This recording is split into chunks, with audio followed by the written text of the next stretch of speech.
Welcome back to Franklin Covey's weekly podcast on leadership with Scott Miller. That's me. I'm your host and interviewer each week. Now into our fifth year, 250 plus episodes aired from all people from walks of life, whether they are Pulitzer Prize winning authors to military generals to business titans, best-selling authors, people that have survived certain tragedies and lived to tell about it and taught us crucial life lessons, how to be better leaders, better friends, better parents, better people. Our podcast is dedicated to leadership, but we like to bring you relevant topics that help you be a better citizen, perhaps even a better global citizen. I've written several books about this podcast from HarperCollins, including Master Mentors Volume 1 and Volume 2 that are out now both in audio, video, print. Yes, video, audio, video, print, and digital that highlight 30 guests from this podcast each year. The series is called Master Mentors, 30 Transformative Insights from Our Greatest Minds, Volume 3 coming out in the fall. I talked about how this podcast is also meant to make you a better citizen of the world, which is why we invited Peter Zeihan, today's guest, who is a renowned geopolitical strategist. He is a multi-volume best-selling author, speaker, and consultant, and the author of the new book, The End of the World is Just the Beginning, mapping the collapse of globalization. Someone you likely know from hundreds and hundreds of television, podcast, radio interviews. Peter Zeihan, welcome to On Leadership. It's great to be here. Glad you've joined us. You've been on a whirlwind tour because you are in demand, whether it be because of your book or your insights on the perhaps collapse of globalization. You are an expert in geopolitics, a lot to talk about today. Typically, this podcast focuses on how do people be a better leader? Most likely, often in their organization, whether they're a solopreneur or an entrepreneur, or perhaps they're a leader in a large organization at a mid-senior executive level, perhaps they're just leading their family. Today, our topic is going to be a little bit broader as we look at what's happening around the world, whether you're an American or a German or a member of the Asia-Pacific Rim, whether you're in South America. I think people will have great interest in learning your insights around globalization. First, Peter, before I ask you questions, would you rewind and reorient our listeners and viewers to your life's journey and what makes you a credible opiner on this topic of globalization? I have always been a maps guy. It's been my job to communicate to clients my entire professional year about how the world fits together, why it fits together the way it does. And once you understand the tools of geography and demography, you can then have a much better idea of what is going to evolve or devolve in the weeks, years, months to come. And we are now standing at the precipice. Well, actually, no, that's not quite right. We just kind of took a big step off the ledge in the last couple of years. The globalized system, as we understand it, is breaking down, and it's my job to help figure out what that means for different companies in different parts of the world and different economic sectors. I mean, the book is a masterpiece. With my wife, Stephanie, we have three sons that are 8, 11, and 12. And now every night, my oldest son, who is in 7th grade, his name is Thatcher, after my hero, Margaret Thatcher, we read 2 to 3 pages in your book. Some nights we're talking about feces, human feces. Some nights we're talking about geopolitics or currency or hunters and gatherers. And my son is learning perhaps more in your book than he is from his very expensive private school. Hopefully the headmaster isn't listening. The book really is a remarkable education on kind of how we got to where we are. The book's been out for about half a year. What's changed since you wrote this book titled, The End of the World is Just the Beginning? Well, the biggest change happened within a week of me turning in the final draft with the start of the Ukraine war. Luckily, the publisher allowed me to go in and change a few verb tenses. So it was instead, Russia will do this inevitably and almost imminently into, Russia started this last February and here's where we are. The key thing to remember, though, is that the prediction of the Ukraine war wasn't just from this book, it was from previous books as well. And when you have deglobalization really kick in, it's only one of 3 conflicts. So we do have 2 others that are just around the corner that are going to be just as disruptive. Which would be what? Now that the United States is no longer in the Persian Gulf in any meaningful way, the Saudis and the Iranians are edging ever closer to a direct fight, and that's going to catch half of the world's globally traded oil in the crossfire. And then whether it's because the Chinese lash out or implode, we're going to have another conflict in the East Asian rim with the Chinese and the Japanese being the primary belligerence, then that's the end of global manufacturing as we understand it. I'm going to skip to a topic and talk about China for a moment, and then we'll talk Sure. about what's happening in Russia and Ukraine. In the book is an invaluable treatise on why things have happened, why we got to where we are, whether you agree or disagree. It's a great lineage of kind of society. You talk about NAFTA, right? The North American Free Trade Agreement that, of course, isn't in place as we know it any longer per se. You talk about the why and implications, and I'm going to skip forward. And you share on page 360. I'm going to feed you the paragraphs so you don't have to know what's on page 360. You were talking about the impact of America after NAFTA.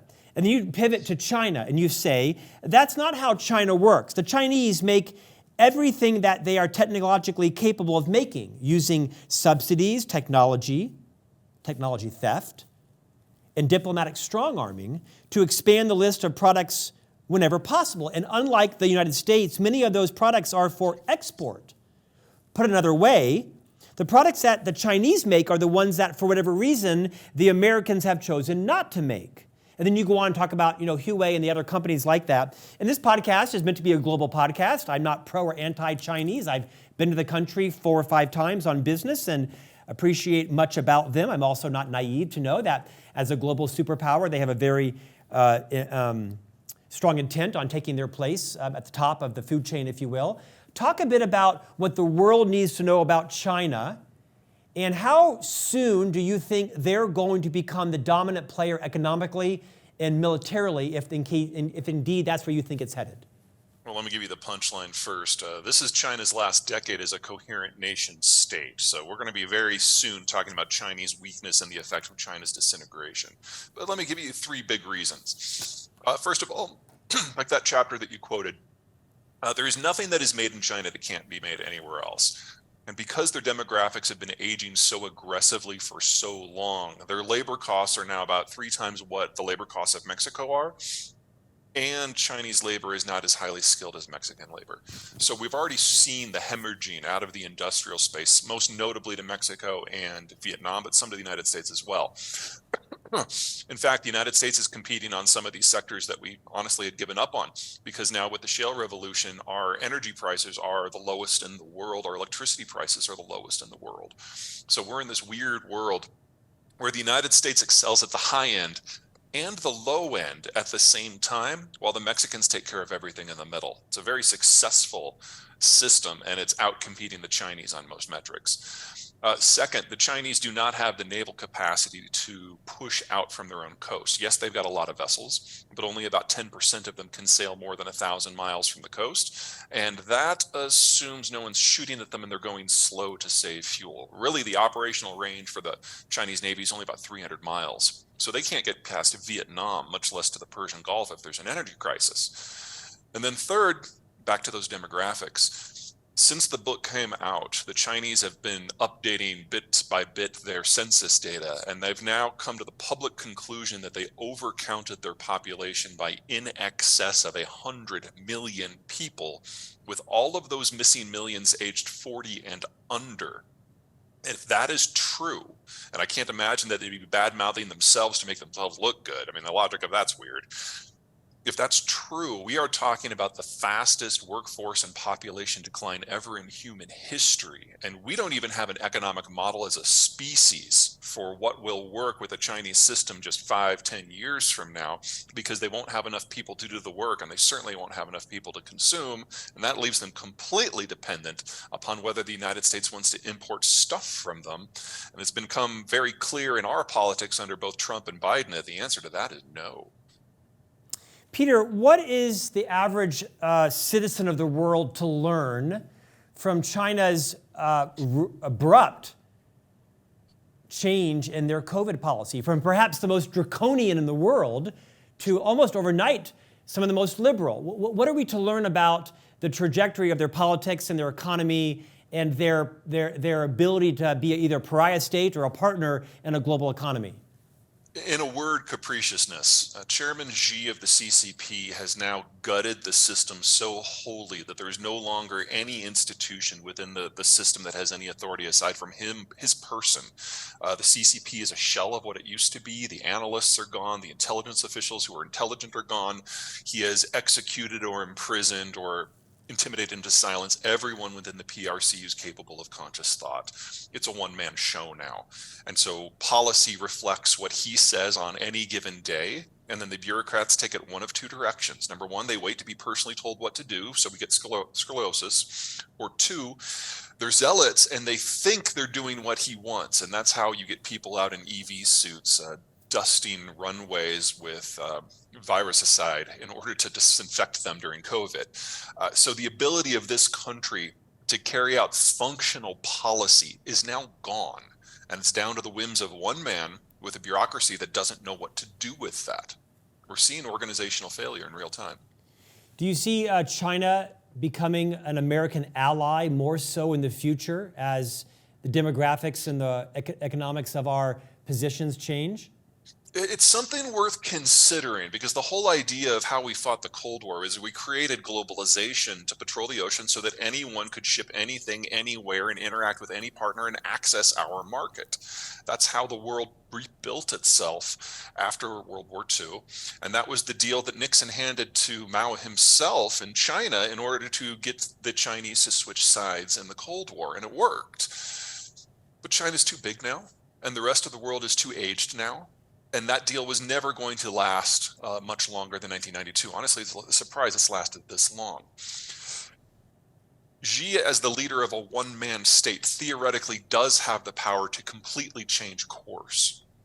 But the sacrifices that China would have to give to the United States economic and strategically to attract American interest in some sort of new deal, I don't see that happening. We're going through our own period of isolationism here in the United States, and China bashing has become a very strong bipartisan point of agreement in American politics. It's one of the few. It's also one of the things that's led to Asian American hate, right? I have many friends in that community that fear for their lives, fear for the lives of their parents and family and friends because of attacks on Asian Americans that come from misinformation or just outright prejudice.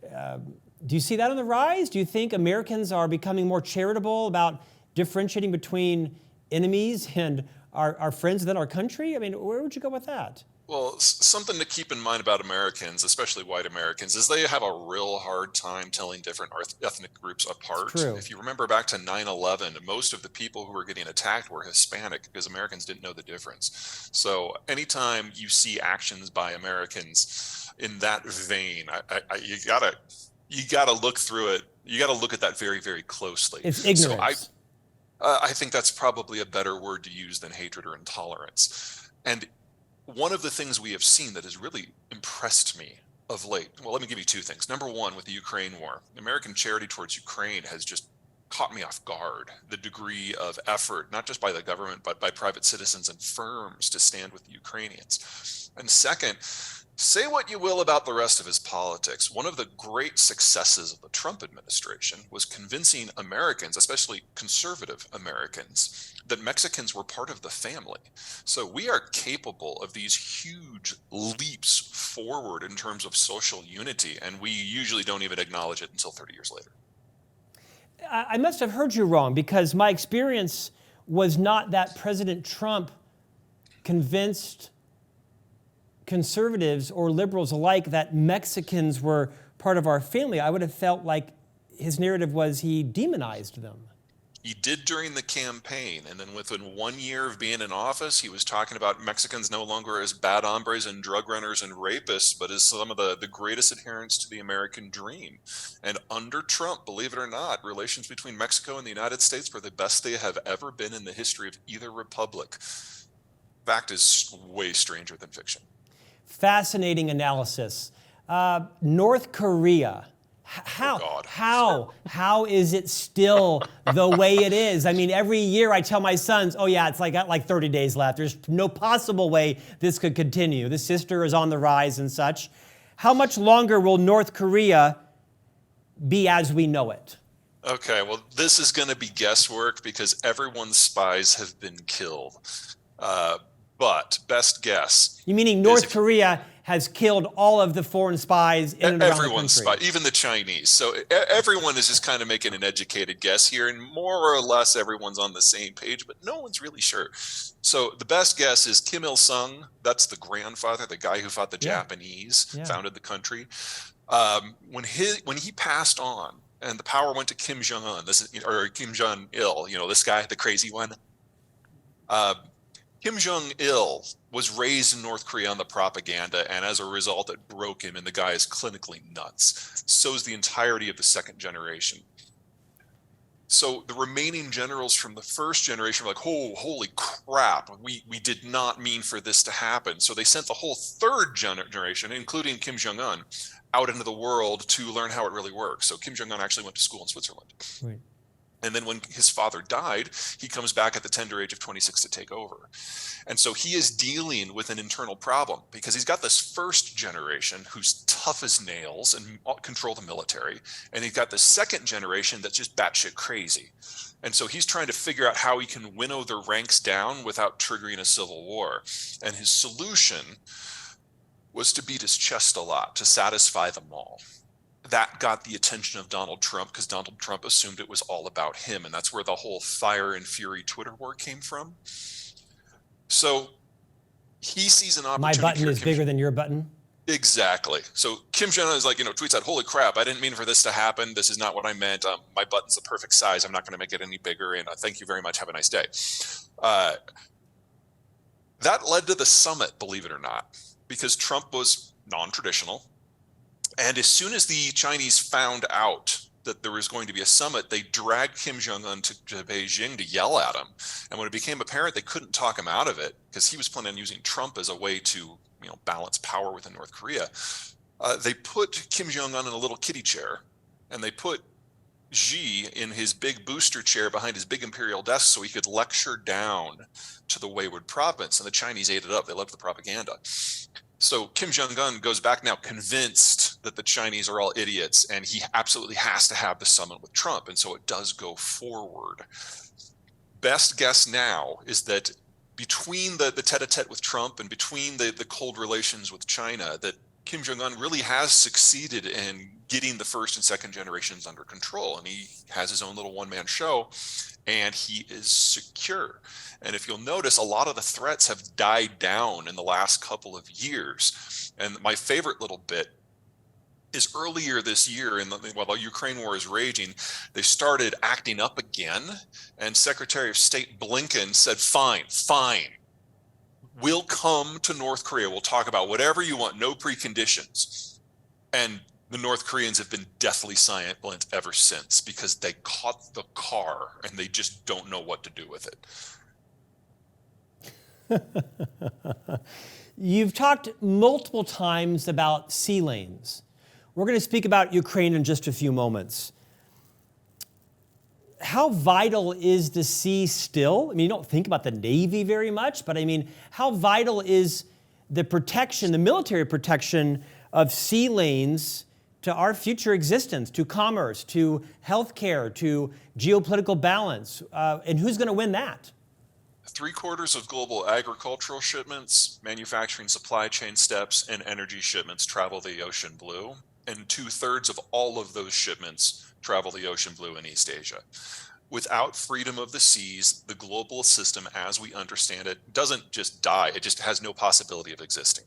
And you are talking then about not just mass famine, but the mass deindustrialization of large portions of the planet, with China being first in line. Has anyone ever called you an alarmist? Usually they're not that kind. Are you an alarmist? I like to think I'm a realist. We've been living in this wonderful period since 1945, where the Americans created globalization and as a way of inducing allies to join the cause against the Soviets, and it worked. But never forget that for the United States, this was never an economic plan. It was a security play, and it worked. But that made everyone's economies dependent upon how the Americans view their own security. And after 1992, our view of our security has changed. We don't see the Cold War as this overwhelming threat anymore. Even with the Russians being back on the warpath in Ukraine, that hasn't changed American minds on globalization. If anything, it's reinforced it. Because if you look at all the deals that the Russians are if you look at all the deals that the Americans are cutting with the Japanese, the Europeans, and everyone else on the war, every single one of them is 100% purely security. None of them are guns for butter deals where there's some sort of Bretton Woods or globalization 2 on offer.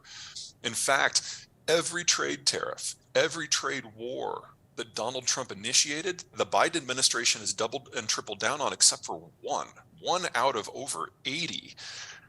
We're done. And if we're done, we are honestly just kind of marking time until something in this system breaks. The Ukraine war very well could be that thing.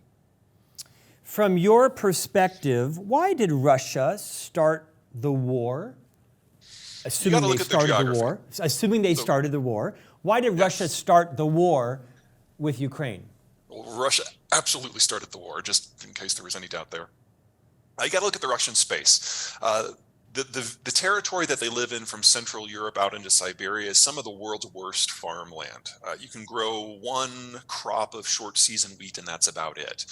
So the Russians have never been able to have a national road network. They've never had the money. Everything has to be moved by rail. And so their forces move very, very slowly. They have to literally walk places. And if you look at the area around where they live, there are a lot of open territories that are useless. They're near desert, they're near Arctic. And then beyond that are some actual barriers, places where there are deserts or seas or mountains. So the Russian strategy going back over 3 centuries has been to advance out of their kind of crappy land, through the really crappy land on their shoulders, and then get to those geographic barriers where you can't run a panzer division through it. And then they forward position those very, very slow moving troops on the access points between those barriers. Unfortunately for Ukraine, they're not in those barriers, but they're on the way to 2 of them.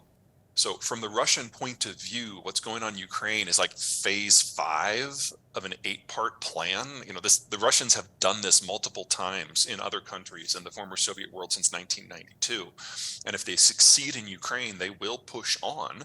And the next line of countries that would allow them to actually control those access points include Romania and Poland, both of which are NATO countries. Peter, we're taping this interview the first week of February.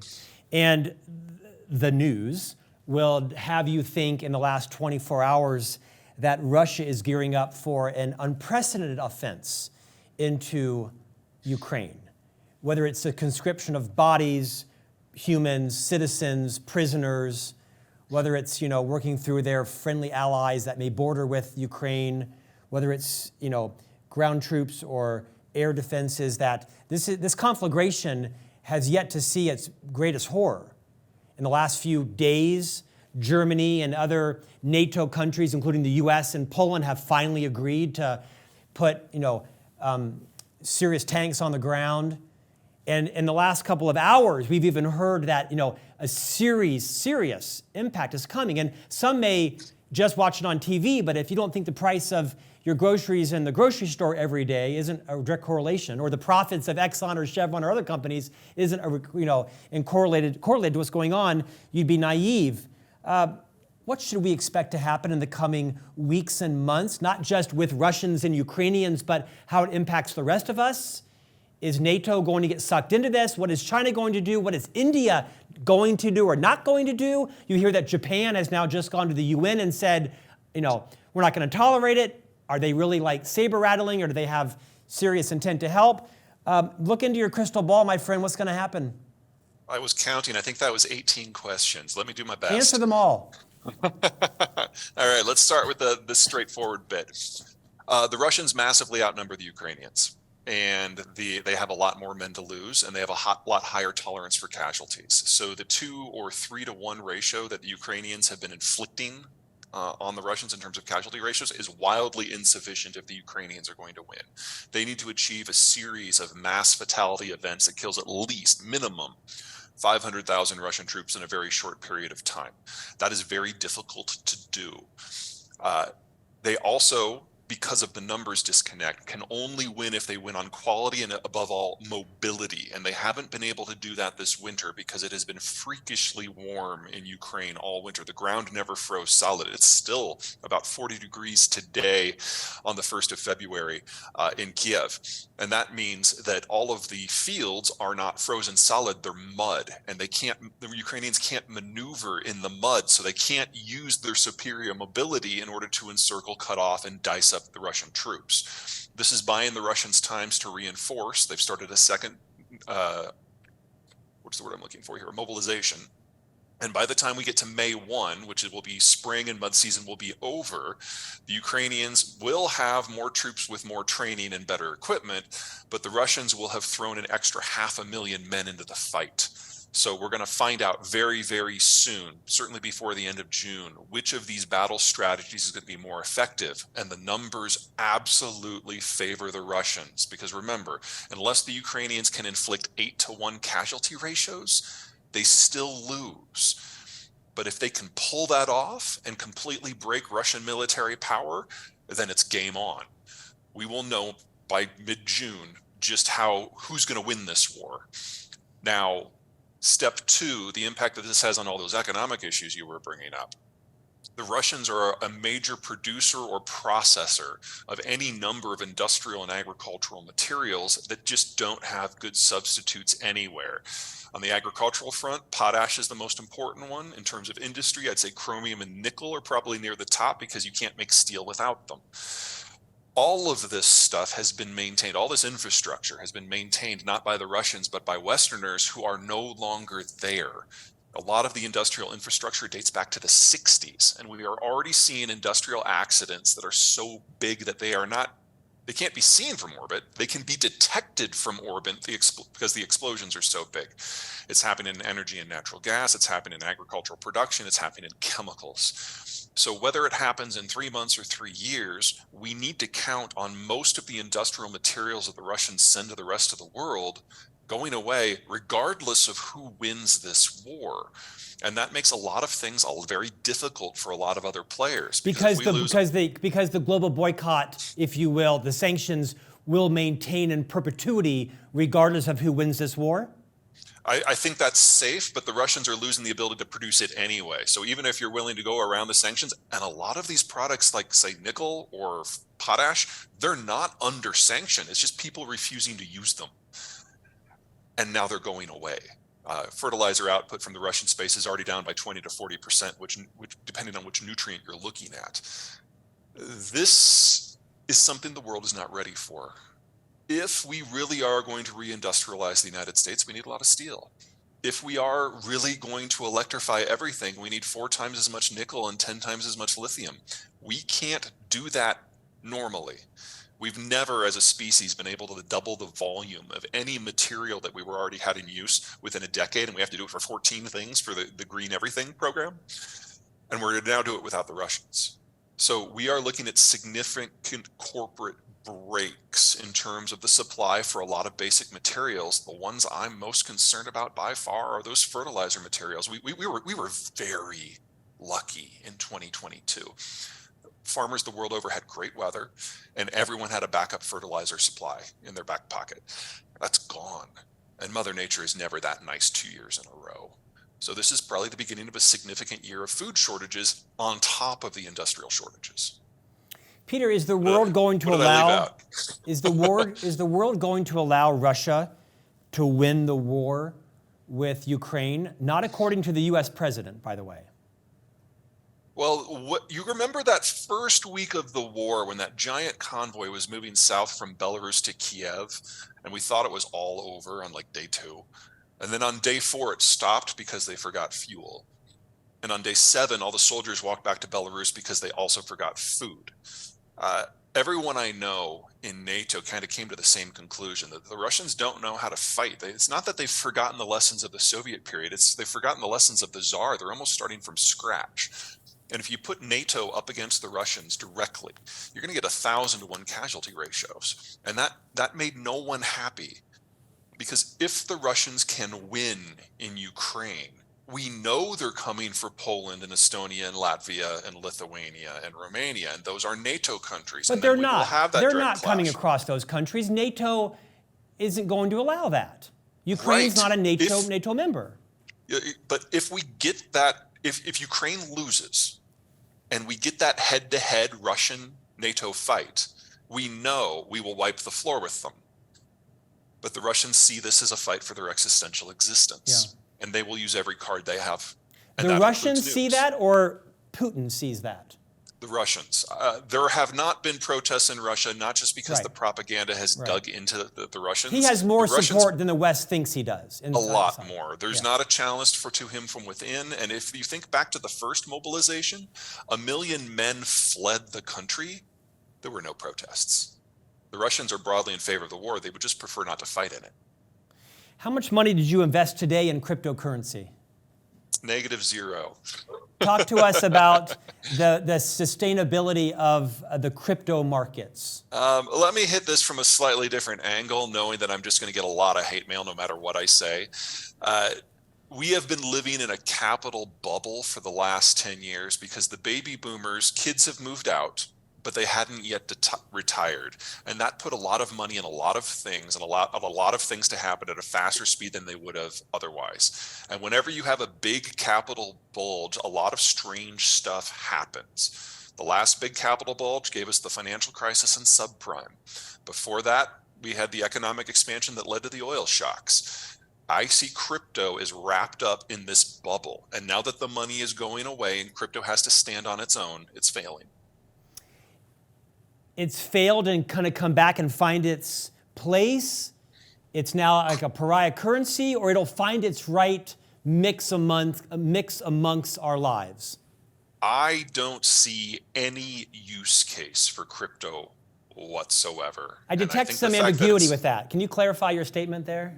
It has no use case. It has no value. It is no store of value. It is not used in exchange. It won't be used in exchange. It can't supplement for a currency. Every case that has been put out there for why crypto should exist has already failed. And really, we just got the zealots out there now, and they are now going to all send me hate mail. What is the last NFT you bought? I gotta say, I was kind of curious about those Trump ones that came out, but no, I am not an NFT guy.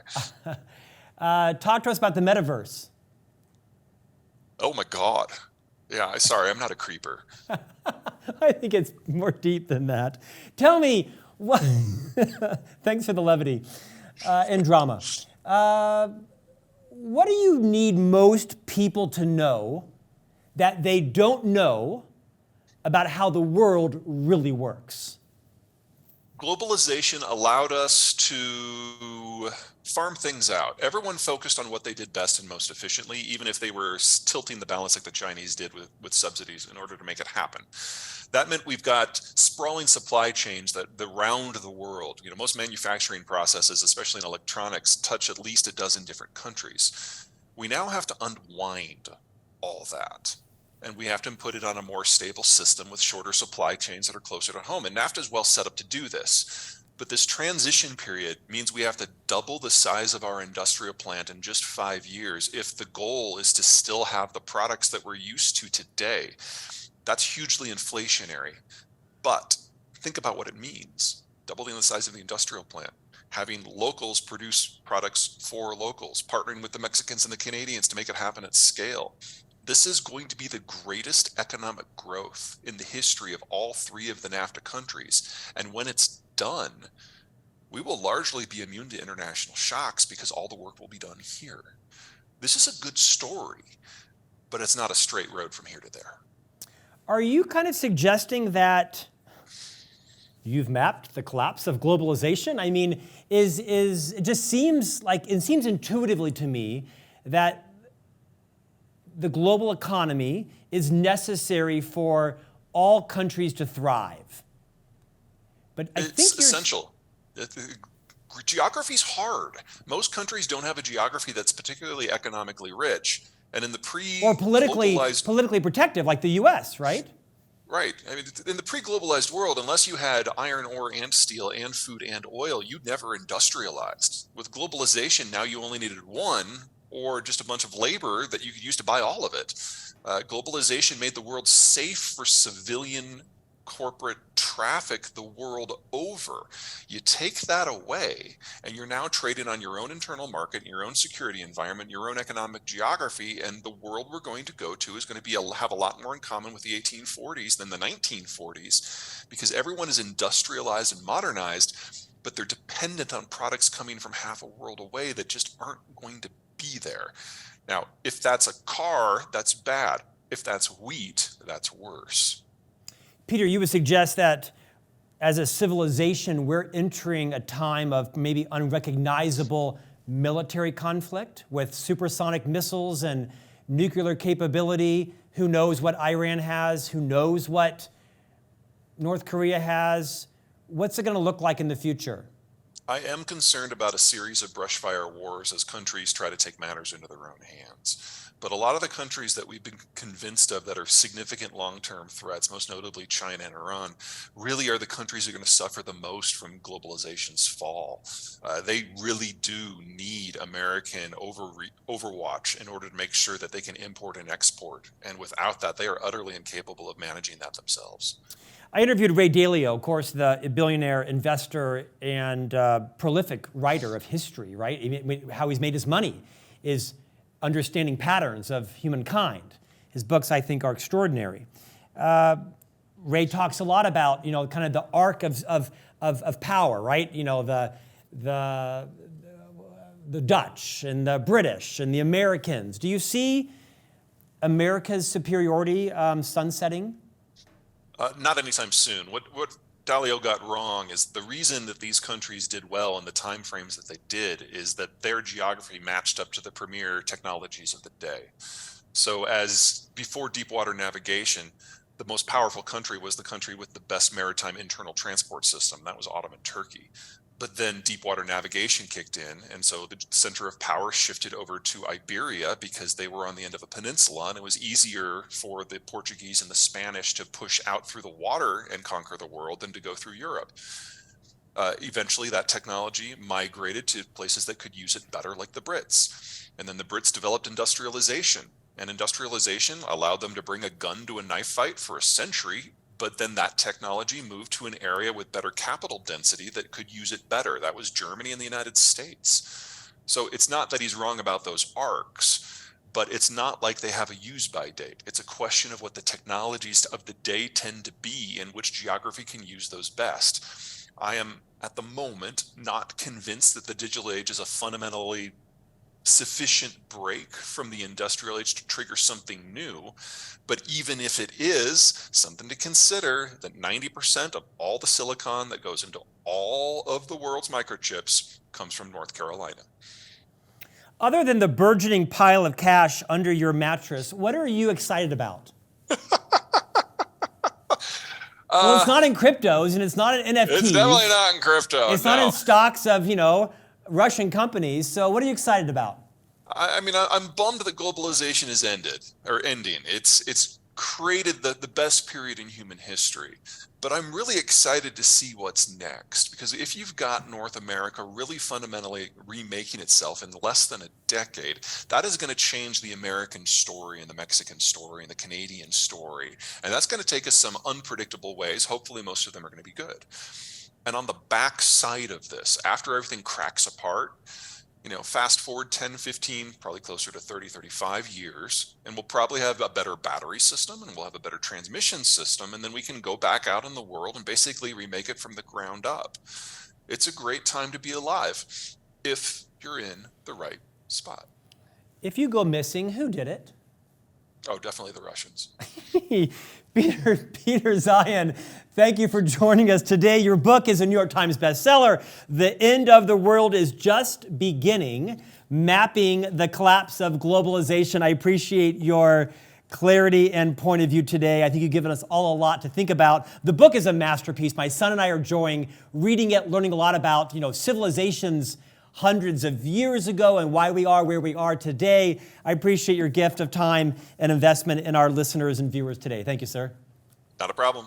And we'll see you back here next week we'll see you back here next week for a new conversation on leadership.